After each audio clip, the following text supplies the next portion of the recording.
One last thing, and this one's really big. So a number of influencers, a number of basically YouTubers, they're pretty much YouTubers from what I gathered, are being sued, and this is the same person that's suing like Tom Brady and Kevin O'Leary and those folks. This is the same person suing them. He's suing all these YouTubers because they were sponsored by FTX. So this is a really interesting case. CoffeeZilla made a video about it. Actually, got Meet Kevin to respond, and actually, as much as I love CoffeeZilla, I love the work he does. I actually think he's wrong on this one. And there's one thing that's kind of a common theme throughout his videos is that I don't think he seems to never assign any personal responsibility to the people making investments. While I understand, if someone is actively scamming like FTX, that dude should go to jail for sure, and he will. There's so much stuff with what he's doing. They just found out he was paying himself like billions of dollars a year for his salary, like something crazy like that. I think they found out some other scam he was running on there too. It's crazy. So people like Sam Bankman-Fried, like Alex Mashinsky, who's basically running a Ponzi scheme, yeah, these guys should go to jail. But this idea that influencers who talk about crypto, and I may have a bias because I'm an influencer that talks about crypto, I'm very, very careful about it. Like, if you guys saw the number of sponsors I say no to, it's a pretty high number. Like, I was getting them once a week for a while, and they're just like, I'm like, no, this is terrible. I don't know what this. I don't even know what your company does. A lot of them are crypto projects, and they're just stuff you've never heard of. Yeah, I want no part of it. I've had a little bit lately from actual Algorand projects, which is nice. I've actually been a little disappointed at the lack of support from Algorand for the YouTubers. There's so many projects, and none of them are doing sponsorships to get their name out there with these YouTubers. I think it's a lost opportunity in my opinion. Like I said, I'm really careful, so I can understand that side of it. But also, well, let's just look at the lawsuit.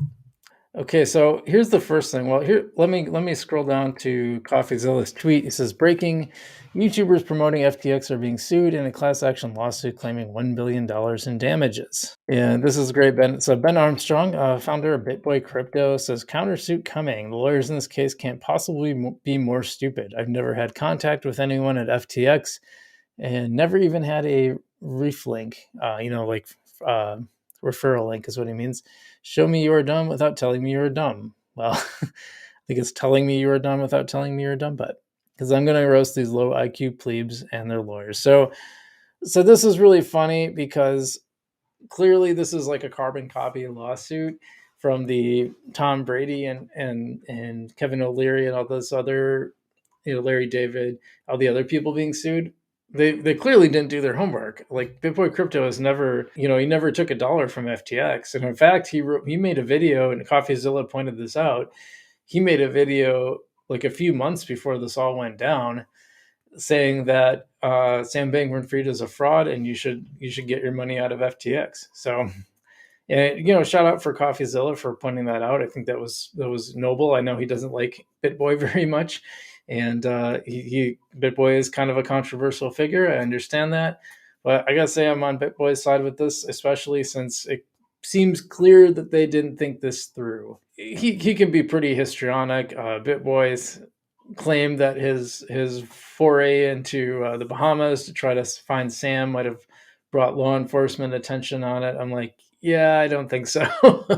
I think if they were paying attention to Sam, they were paying attention before your little trip to the Bahamas. So let's be real about that. That's a little silly. But this was an interesting video by CoffeeZilla because first he talked to an attorney, and the attorney told him that basically this case has no chance of being successful just on the general merits. Like, it seems pretty ridiculous, but then legally they just have there's really no standing to sue the people who are recommending this. Honestly, it was kind of a cell phone on CoffeeZilla's part, to be honest. Then he called up Meet Kevin, and he was saying, asking Meet Kevin, well, you took money from this company, you sponsored them, are you responsible for these losses? And he said no. Well, first off, he's like, and I can't speak for the others, but first off, I tell people to keep a pretty small percentage of your portfolio in crypto because it is risky.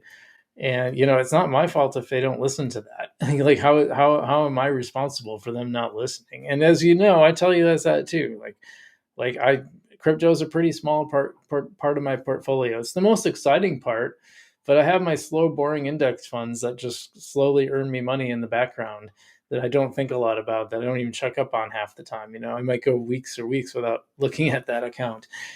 Well, pretty much when I make deposits. Otherwise, I don't pay much attention because it's not fun. It's not exciting. It's not supposed to be. And I'm a firm believer that a lot of your portfolio should be the boring stuff, the boring but effective stuff, so that you can play around with crypto. And if you lose money in crypto, because at some point you will, that's just inevitable. You're going to make a bad call. Everyone makes bad calls in crypto. We've all done it. It's not a big deal. I put money on Celsius, and that I don't know if I'm getting that back. Supposedly, eventually, we're supposed to get that back. I know some people who didn't use Earn, just use custody. They can now get some of their crypto back, but Earn people can't. And so the argument that Meet Kevin made is like, hey, you make choices. Like, you can choose to listen to people you saw on the YouTube, but at the end of the day, you're the one hitting the buy button. I agree with that. Like, I when I lost money on Celsius, I didn't blame a YouTuber because they talked about Celsius. I blame Alex Mashinsky for being a piece of crap. Frankly, I blame the people who are doing the scamming, but I made the choice to put it in there. And frankly, I made the choice not to take it out.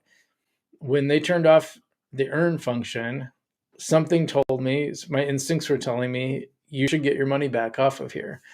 And I thought, no, because the stuff that's on there now earns, so I just won't put the new stuff on there. Well, that was a mistake. I should have listened to my instinct. My instinct told me get it off of there, and I didn't. But I agree with Meet Kevin, honestly, and that's something I have a problem with CoffeeZilla, is like he seems to like assign no responsibility to the people making those investments. Like, yeah, do I think Logan Paul was kind of a scumbag? Yes. But at the same time, if you're putting this much money into something, you have to be aware that really anything in crypto, it is risky, especially like a brand new project that isn't launched. Be really, really careful. And even stuff in Algorand, even these projects, like any of these game projects, you got NFTs, they're selling NFTs. Think of it as something like this could be gone. I'm going to buy this. I'm going to buy this NFT for this game. It could be useless. Don't think of it as I'm making an investment. I'm making a bet. You are making a bet on this game, that this game will be successful and this NFT will be worth more in the future, or will help you earn, or whatever. That's the point. And I've made that mistake myself. I still have a Townstar NFT that's not doing anything, that I paid almost $300 for with all the gas fees and stuff. You can buy it on OpenSea for like $15.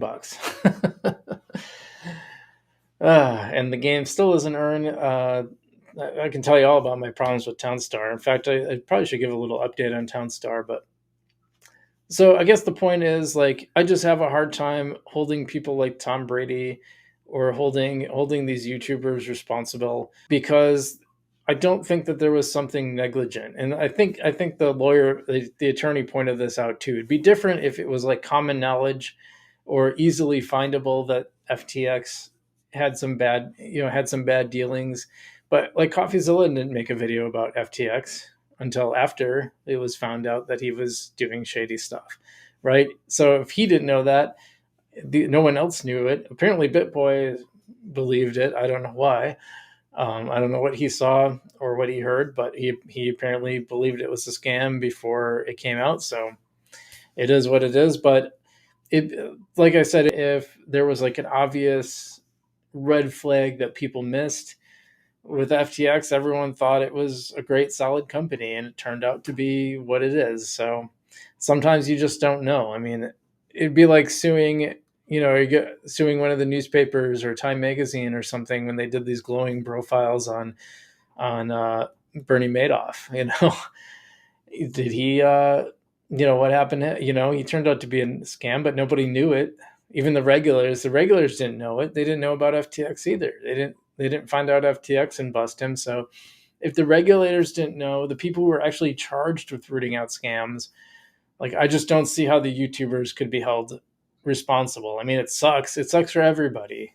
To me, I just don't. I don't see that they're being responsible. They should be suing FTX.